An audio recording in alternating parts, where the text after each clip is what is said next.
Hey, everybody, and welcome. Welcome to my live. Okay, so let's give it a second to let people stroll on in.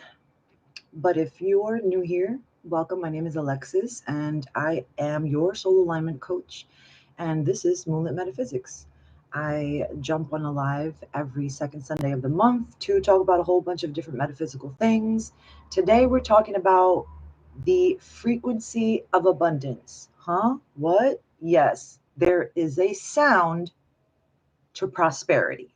So, we're going to talk about that and just kind of chill. And if you have questions, drop them down below on the tube, on the talks, wherever you at. Let me know. But let's get started. Let's get started, everybody.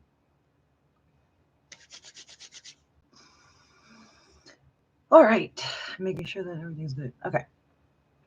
Welcome, everybody, to episode 17. This is Moonlit Metaphysics, the frequency of abundance, how sound unlocks prosperity. So that's what we're going to be talking about today. Okay. Um, let's start off with a quick little introduction. If you've tried to manifest abundance before but felt like something wasn't clicking, you might be missing this vibrational foundation, essentially. So we're going to talk about it. It's not the only thing you need to manifest, right? Because a lot of people like to be like, oh, and then I found out this secret trick of the law of attraction, and then they whatever. No, it's not the only thing you need to manifest, but it is a very powerful tool that you can use in tandem with all your like manifesting goals. So let's talk about it. What we'll cover today in this episode is sound as a manifestation technology, frequency, colors, chakras. We'll talk about all of that because all of that stuff kind of relates. Different types of mantras and chants to shift your prosperity blocks. And I'll also talk to you about how my coaching program, Manifestation Mastery, uses these tools specifically to shift you into prosperity mindset. Okay, so let's jump right into it. Sound is more than a vibration, it's a manifestation tool. Yeah. Uh, Everything in the universe is energy, right? Yeah, I already know that. Everything vibrates, energy oscillates, energy moves and, jitters. And along with that, it also has a frequency. Okay, so we'll get into like the scientific definition of frequency later. I'm not going to bore you with that right now, but essentially it's a vibration, a frequency. Okay, manifestation is simply another type of vibration. Okay, so when we're trying to manifest, the game plan is to align to the frequency that we want to see, that we want to feel, etc. Okay. Sound is actually going to be the fastest way to shift your frequency because it bypasses the intellect completely. It works directly on your nervous system and your energy field. You turn on a specific sound, you've shifted. Okay. A lot of people don't realize that they can use sound as a direct tool to shift their energy into a more aligned space, especially when they're trying to manifest specific things. Okay. So yeah, like just to talk about the science behind this and how powerfully sound can shift energy or specifically your mental emotional states. There is the scientific basis for entrainment or brainwave entrainment, which is essentially when the brain does this weird thing where it syncs up with the energy around it. Brainwave entrainment is going to like dictate what frequency is the dominant oscillatory rate in your brain. And so we use brainwave entrainment to move us into a different state, right? So like, for example, if you ever heard of like alpha waves or theta waves, or if you're on like the Y tubes and you're searching up different music, meditation music, and you've come across thing that says theta or alpha or delta, and you're like, what the fuck is that? Those are different energy frequencies that correlate to different brainwave states that we're in. So brainwave entrainment is the scientific way that when we turn on that music and we're listening to it, all of a sudden we feel real chill and we're like, what the fuck? What is this magic? That's going to be brainwave entrainment. So that's absolutely a tool, readily, usable at your disposal. brainwave shifts are going to come from this. So, for example, if you're in a really anxious state and you need to calm down and you want to find a fast tool to help you do that, you can drop in a 4.7 hertz frequency alpha wave.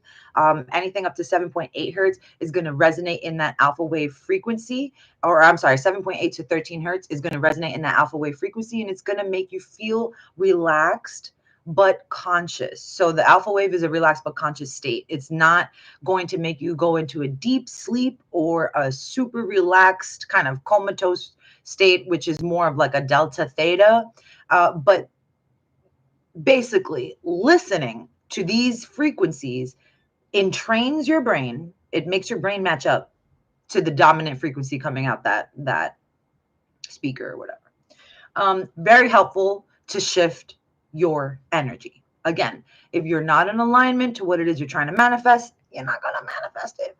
So using these types of tools can help you shift into the proper mindset that you're supposed to be in, especially when you hear things like manifestation teachers out there be like, just think positive. It's all mental, and I'm to blame because you can see those videos in my own content. Some people can't get there like that. It takes effort. And so sound is one of the most amazing tools that we could use to kind of brain hack ourselves into shifting without overly stressing it or becoming overly intellectual, because F you, calm down, shut up, let the music shift your brain for you. Just give it a second. It will literally entrain your brain into a different state. So we can use alpha waves, theta waves, delta waves, all those types of different brainwave frequency entrainment stuff that we see online to do that, okay, to get us into that state. I think do we know what cymatics is? It kind of went viral a little bit. Essentially, it's that thing where people put like a speaker or a plate over a speaker, and then they put like sand or whatever the hell little dusty stuff they can find, and then they pump the speaker to a certain frequency. And then you start seeing these frequencies make shapes out of like the dust or sand. That is cymatics. Essentially, these frequencies, these third dimensional vibrations in space, right? Because that's what sounds are for us, right? Third dimensional vibrations. They have shape, okay? So we can see that the second dimension representation of that shape with that plate when we're doing cymatics. So it's super simple. Anybody in their home can do this type of experiment. Essentially, you're taking a base, you're putting a type of plate on it, some dust, turn on a frequency, and you can see the shape of that frequency, essentially, or the 2D shape of it at least. So this energy of sound is very potent and powerful, and literally has the shape to move you into a different state of being, okay? So sound is definitely more than just a vibration. It's a tool. It's a tool. You ever put a song on and you just been like, so much better? Or vice versa. You ever put a song on and got instantly angsty? Like, really, like, what's going on? Turn that shit off. Like, it's too much. Okay? Right? Sound is powerful. Sound is also one of the only physical senses that moves directly through the body, where we can feel vibrations into our bones and muscles. So that's why sound healing is really helpful. Now I'm talking as a metaphysical provider, but my sound healing clients, when I was doing energy work, when I did sound healing, it specifically helped people's pain, like with old injuries, like scar tissue or like misaligned joints and bones and things like that. If they came to me with an old fracture pain, sound is usually one of the best things to help them feel relief fast. Not to mention, tuning forks were used back in the days to figure out where the fracture was. When you went to the doctor, took a tuning fork back in the days, bing, and right on your knee. You remember that? Get them reflexes going, figure out where the hairline fracture is in the body. Sound is really powerful. And it moves us, it shifts us energetically and physiologically as well.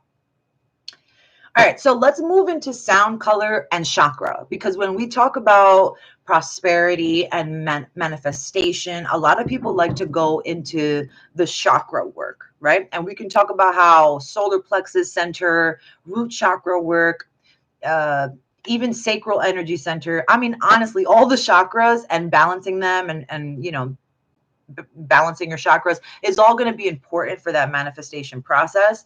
But let's talk specifically about how sound connects to color and chakra, because it does. And no, I'm not talking about those red, blue, yellow sound bowls that you got on Amazon. They're wrong. Let me tell you how. All right. So the sound to color model, we're about to get really sciencey here, guys. So if you're not into the science or the physics of sound, back out, because I'm about to get real nerdy on you real quick. So the sound to color model essentially is sound frequency measured in hertz, right? Vibrated 40 to 42 octaves higher. If you speed up a frequency 40 to 42 octaves, it will equal light.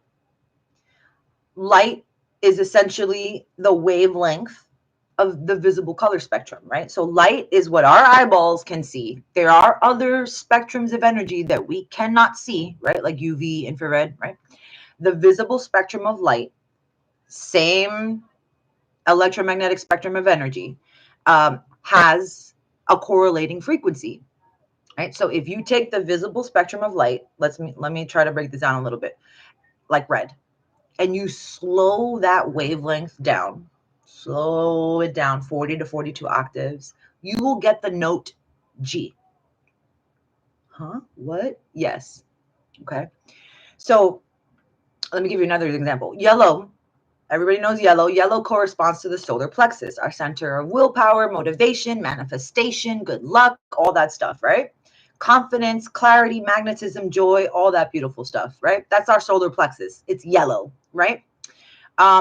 The yellow sound frequencies are also going to support clearing mental fog, boosting action, and aligning with prosperity.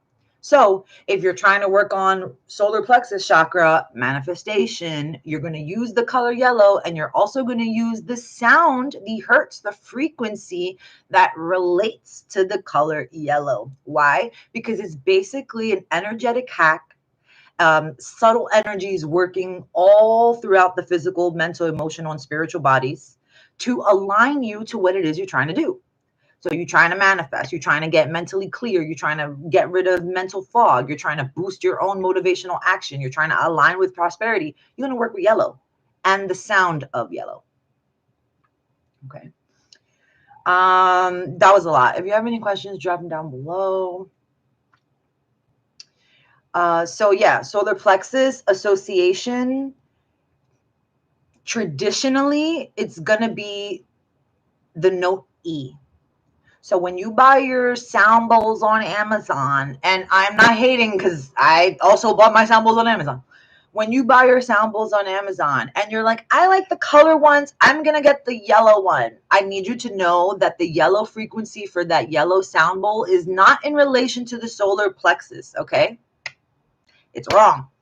Now, before we shoot the messenger, it's wrong from a physics perspective, from a physics point of view.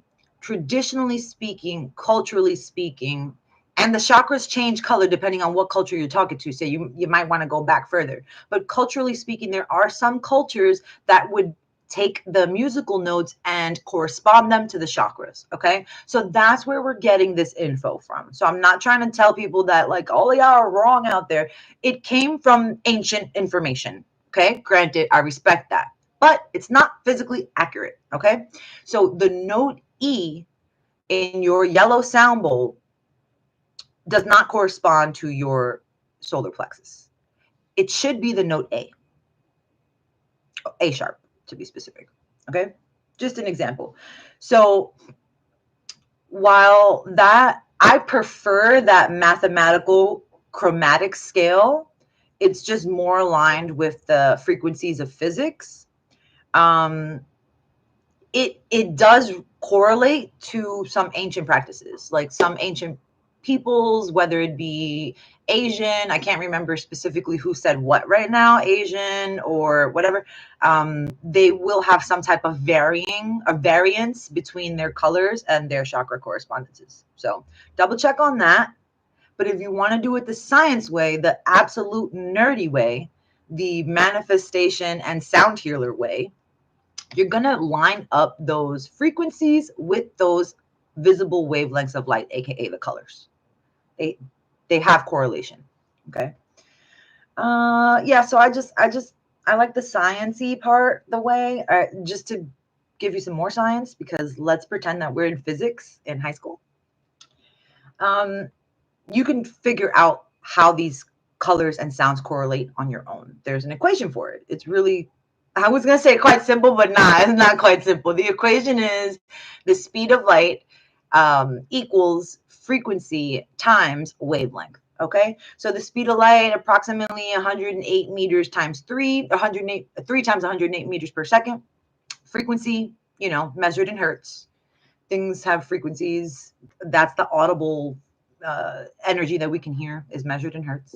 And then wavelength, which is measured in meters, which is essentially the same exact shit, but super, super, super, super fast. So they have to give it another name because hertz doesn't work. So they started measuring it in wavelengths. Okay. That's essentially the equation. And that's how they do relate. And you can figure out the color or the visible color spectrum wavelength of a hertz. Okay. It's right there for you. But that's personally why I like to do it, because I'm a little bit mental. And I'm a mental intuitive off the bat. If you ever took one of my, what's your psychic type? I'm mental type. So I cannot do energy work if I don't believe it. And if I'm like, E is supposed to be yellow, but energetically the frequency does not match to the yellow wavelength, I get in my head and then I'm like, this is not going to work. That's fake. That's fake news. And then I can't be successful in my healing practice, right? So that's why I have a tendency to lean towards the scientific and add the physics into my metaphysics. Let's just go through some more examples. Like red light, just as an example, would be associated to the note G, to the root chakra. Root chakra energy is the note G. Okay, red light, lower frequency around 430 to 480 terahertz, right? So it's not just regular hertz, it's like a lot of hertz. And so that longer wavelength is like 620, 750 nanometers, corresponds to the note of G. Blue light, around 450, 495 nanometers. Slow that down, corresponds to the note of D. So blue light for the throat chakra and the note of D for the throat chakra. Okay. For example, again, yellow light, talking about the solar plexus earlier for manifestation, since that's kind of like the main chakra people focus on when they talk about manifestation. And if you feel like you're not manifesting because you have a solar plexus block, then you want yellow light, like literally, like turn the light yellow and sit under it for 10 minutes. Not stare at it, just bathe yourself in that color, right? Like sound bathing, light bathing. Go out onto the sun as well. Very helpful. But yellow light with that 570, 500 nanometer wavelength is going to correspond to the note A. So when we're working on solar plexus energy, you're going to pull that note A. I like to work on the 432 hertz scale instead of the 440 classical note scale. So in this case scenario, the note A is going to be straight up 432 hertz. That's pretty simple, right? So if you wanted to work with solar plexus energy, 432 hertz. Yeah. All right, guys, obviously I'm a nerd and I'm very much into the color and the sound of manifestation. But if you have any comments, drop them down below as we move on to segment 3, where I'm basically going to talk about how it's not just frequency, right? Because sound, like we discussed already and like you learned in like 5th grade, is just vibrations. in a medium, and it does something to our eardrums, like boom, boom, boom, and then we hear it, right? So it doesn't necessarily just have to be the note of A, the note of D. It can also be chants, mantras, words that you repeat, phrases like prosperity codes. Those also function as sound and can also shift the mind state because it literally is sound. You're talking. That's sometimes why, if you ever like did affirmation work and you're saying affirmations, that's sometimes why people recommend to say your affirmations out loud, because you are rehearing yourself, which makes it a little bit more powerful for the mind, and the brain just starts taking it into a different type of consideration when it hears it out loud, as opposed to when you're saying it to yourself in your head. Excuse me. All right, so sound doesn't have to be musical to be magical. It very much functions with chants. There's a lot of Hindu Sanskrit chants that correlate, that we find in like why can't I remember, tantric yoga and different types of yogic practices.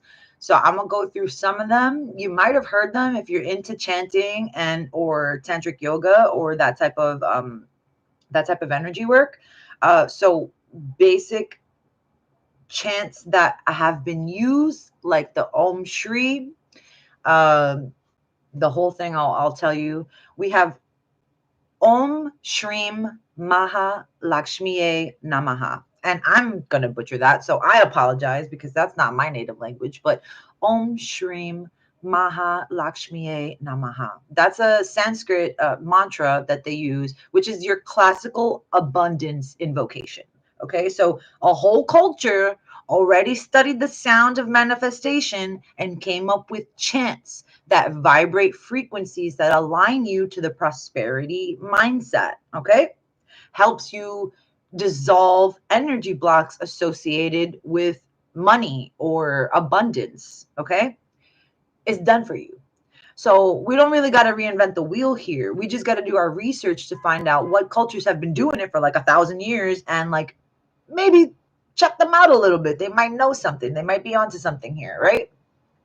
So again, that was the Om Shri Maha Lakshmiye Namaha, classical abundance invocation. There's another one which I kind of shorten, and I'll explain to you how in a second. But the Har Hare Hari Wahe Guru. So if you're into tantric yoga, that's like a mainstay. It's used to dissolve financial karma. To shorten it, you can just say Har, Har, Har. You want to roll the R a little bit, or at least make sure that the tongue hits the top of the roof. It's important because it's about the sound frequency that you're creating with your mouth. And I'm not, not reinventing the wheel here. This is information from ancient cultures. That's how they've been doing it to literally dissolve financial karma. So there's tools.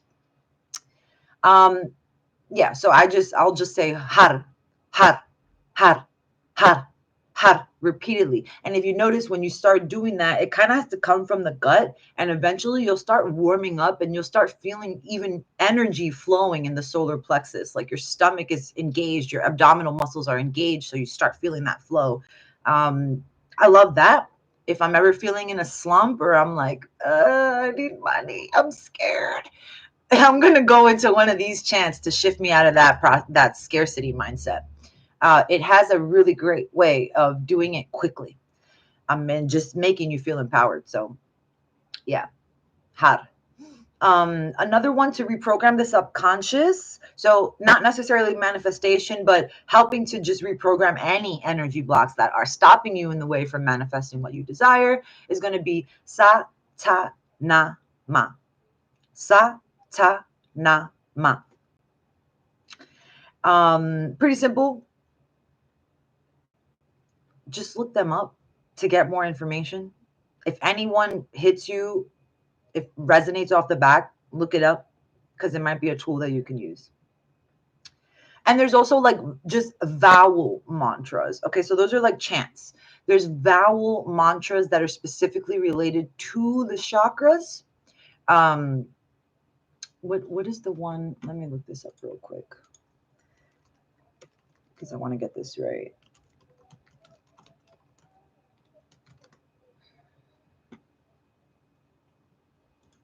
Like you've heard of Om, right? Om is going to be, I'm pretty sure Om is brow chakra, right? Yeah. So, okay, Ram, Ram is going to be solar plexus chakra. Let me start from the bottom. The root chakra is Lam. The sacral chakra is Vam, Vam. The solar plexus is Ram. And these mantras, you just repeat them over and over again. Okay, from these cultures, they're literally created to make that frequency of sound to activate that particular energy center, to clear blocks there and to enable flow. So Ram for the solar plexus, Ram. Yam for the heart chakra, Yam. Ham for the throat chakra, Ham. Om for the third eye, and Aum for the crown chakra. Okay, and it could also there's variations for that. Some people might say that the crown chakra is just ah. Okay, so there's variations there, but those are different sound. Or they're known as bija seed mantras. Those are different sounds that you can use to regulate energy flow to help you manifest. Right, that's what they're for. That's why they were created. So tap into the beautiful tools that all these cultures have, gifted us with from the past. Chanting builds resonance and entrainment all in one. It's like a really powerful key to manifesting through vibration. Chanting mantras, right? It helps the brain quiet out any other noise that it does not need right now. It creates a sound that is supposed to be in alignment with whatever it is you're trying to clear or block or bring in. And it creates a sense of entrainment. It keeps you in that frequency. Okay. Yeah, actually in the coaching program that I'm offering, Manifestation Mastery, it's a 5-week coaching program, like one-on-one stuff.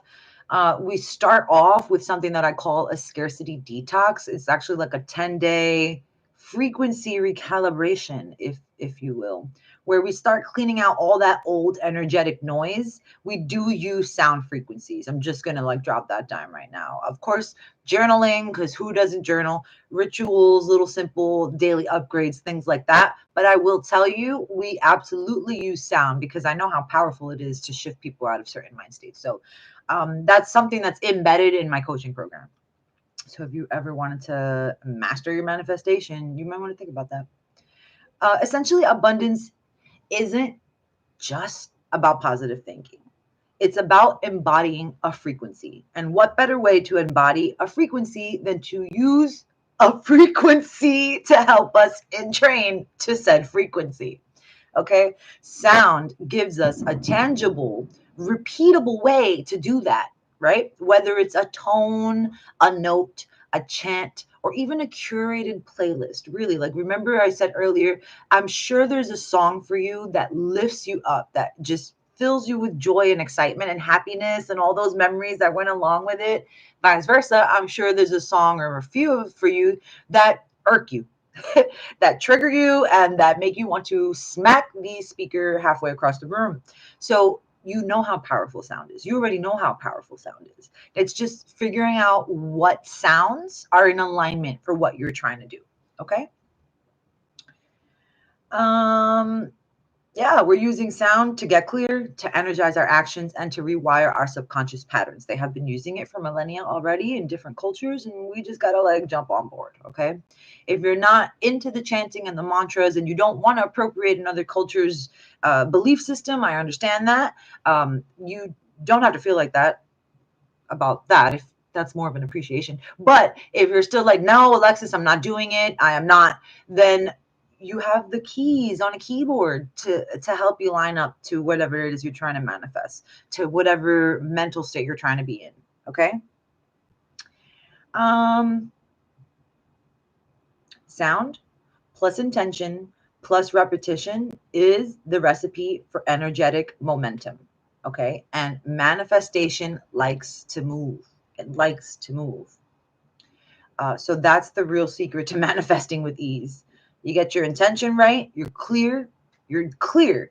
And I'm not talking about you're clear out here on paper, but in here it's the opposite, right? You're clear, you repeat it, have consistency, and you use some sound to break down and dissolve those blocks because they're there and sound can help. All right, well, that's it for today's episode in regards to how you can use sound as a tool for manifestation. If this activated you, if you felt called to like learn more or go deeper, I invite you to check out those offers that I have linked in bio. You already know. There's obviously, I talked about my manifestation mastery program. It's a longer 5-week program. It's a little bit more pricier. But if you're not ready for that, which I get, and you just wanted to like figure out why the you're not manifesting right now, like what the fuck is happening, I have your personal manifestation code for you. And that's just like a PDF report that I create for you, specifically for you, based on your quiz answers and your date of birth, to figure out what cycle of manifestation you're in right now. Because yes, every year is different. And yes, there's major life cycles where you're not supposed to be manifesting a damn thing, or you're supposed to be manifesting something very specifically. So if things are not working for you, that might be why. Go check out that personal manifestation code, link in bio. But thank you guys so much for joining me. I appreciate it. Love ya. If this resonated, or if you talking to Y2 out there, if you have any comments on the replay, just drop them down below and I'll get back to you. Okay. And that was it. Thanks, guys. See you next week. TikTok, I'm going live in 2 weeks again, just to shoot the shit we asked. So I'll see you then. Bye.